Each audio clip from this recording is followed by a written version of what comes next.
నిజామాబాద్ జిల్లా తాళరాంపూర్ గ్రామంలో గీతా కార్మికులని సాంఘిక బహిష్కరణ చేయడం, అలాగే నవమి రోజు గౌడ మహిళలు గుడిలో వెళ్ళిన సందర్భంగా వాళ్ళని నిర్దాక్షిణ్యంగా బయటికి పంపి అవమానపరిచినటువంటిది, అలాగే గీతా కార్మికులకు ఉపయోగపడేటువంటి ఉపాధి కల్పించేటువంటి ఈత చెట్లను నిర్దాక్షిణ్యంగా కాలబెట్టినటువంటి ఆ గ్రామ వీడీసీ కమిటీని వెంటనే నిషేధించాలని, ఆ కమిటీ వారిపై చర్యలు తీసుకోవాలని డిమాండ్ చేస్తూ ఈరోజు చేతివృత్తిదారుల సమన్వయ కమిటీ ఆధ్వర్యంలో హైదరాబాదులోని సుందరయ్య విజ్ఞాన కేంద్రంలో రౌండ్ టేబుల్ సమావేశం నిర్వహించాం.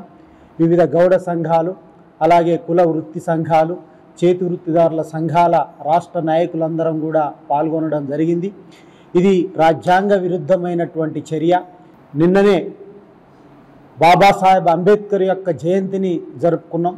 వారి యొక్క స్ఫూర్తితో రాజ్యాంగాన్ని రక్షించాలని చెప్పి శపథం చేశాం.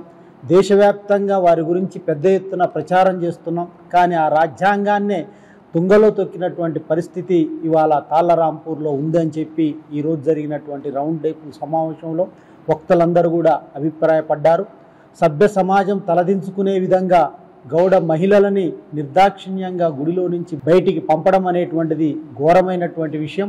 దీన్ని ప్రజలు, ప్రజాతంత్రవాదులందరూ కూడా తీవ్రంగా ఖండించాలని చెప్పి కూడా ఈరోజు జరిగినటువంటి రౌండ్ సమావేశంలో అందరు వక్తలు మాట్లాడడం జరిగింది.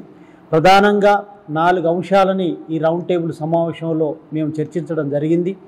ఆ గ్రామంలో తాళ్ళరాంపూర్లో ఉన్నటువంటి గీతా కార్మికులు, గౌడులు, మీరు ఆ గ్రామానికి సంబంధించినటువంటి వాళ్ళు, మీరు ఇబ్బంది పడుతున్నారు, మీకు మేము అండగా ఉంటాం, రాష్ట్ర వ్యాప్తంగా ఉన్నటువంటి సమాజం మొత్తం కూడా మీకు అండగా ఉంటుంది అని చెప్పి వారికి ధైర్యం ఇవ్వాలని చెప్పి ఈరోజు రౌండ్ టేబుల్ సమావేశం జరిగింది. అలాగే వాళ్ళ మీద చర్యలు తీసుకోవాలి, వీడీసీ కమిటీ మీద చర్యలు తీసుకోవాలి, వెంటనే వారిని అరెస్ట్ చేయాలని చెప్పి కూడా ఈ సందర్భంగా డిమాండ్ చేయడం జరిగింది.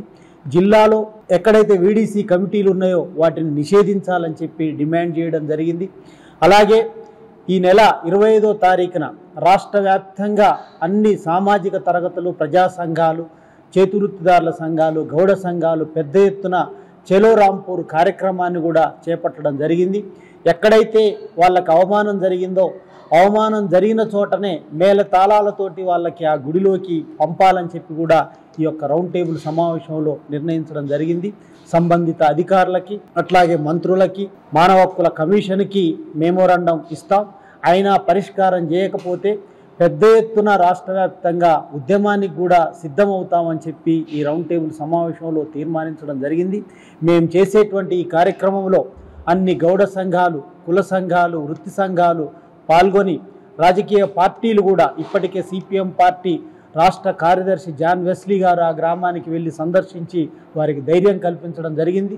మిగతా రాజకీయ పార్టీలు కూడా వెంటనే స్పందించాలని చెప్పి కోరుతూ పెద్ద ఎత్తున జరిగేటువంటి కార్యక్రమంలో అందరూ కూడా పాల్గొనాలని చెప్పి సందర్భంగా తెలియజేస్తూ